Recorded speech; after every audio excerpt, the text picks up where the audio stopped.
ত্রয়োদশ জাতীয় সংসদ নির্বাচনের পর রাষ্ট্রপতি পদ নিয়ে রাজনৈতিক অঙ্গনে নতুন করে আলোচনা শুরু হয়েছে। বর্তমান রাষ্ট্রপতি মোহাম্মদ শাহাবুদ্দিন আর কতদিন দায়িত্বে থাকবেন, তিনি স্বেচ্ছায় পদত্যাগ করবেন নাকি তাকে অভিশংসনের মুখে পড়তে হবে, এই প্রশ্ন ঘুরপাক খাচ্ছে রাজনীতিতে। আইন ও সংবিধান বিশেষজ্ঞরা বলছেন, রাষ্ট্রপতি স্বেচ্ছায় পদত্যাগ না করলে তাকে অপসারণে সংসদের সংখ্যাগরিষ্ঠ সদস্যের সমর্থন প্রয়োজন। অতীতে AQM বদরুদ্দোজা চৌধুরীকে অভিশংসনের উদ্যোগ নেওয়া হলে তিনি স্বেচ্ছায় পদত্যাগ করেছিলেন। তবে সেই ঘটনা তৎকালীন সরকারের জন্য বিব্রতকর হয়েছিল বলে এখনও রাজনৈতিক মহলে আলোচনা আছে। তাই বর্তমান সরকার আপাতত অভিশংসনের পথে না গিয়ে কৌশলী অবস্থান নিচ্ছে বলে জানা গেছে।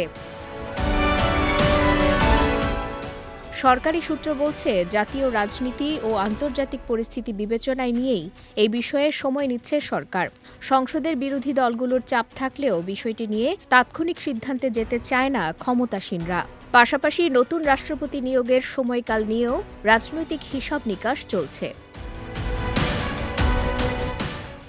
রাষ্ট্রপতি পদের সম্ভাব্য নাম হিসেবে আলোচনায় আছেন খন্দকার মোশাররফ হোসেন, মির্জা ফখরুল ইসলাম আলমগীর ও গয়েশ্বর চন্দ্র রায়। তবে অসুস্থতার কারণে মোশাররফ হোসেনের বিষয়ে সিদ্ধান্ত নিতে সময় লাগতে পারে বলে দলীয় সূত্র জানিয়েছে।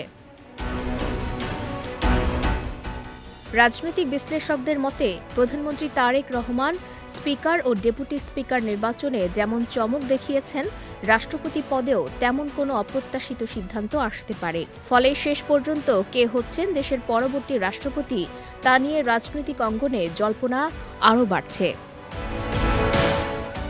বিজয় টিভি নিউজ ডেস্ক।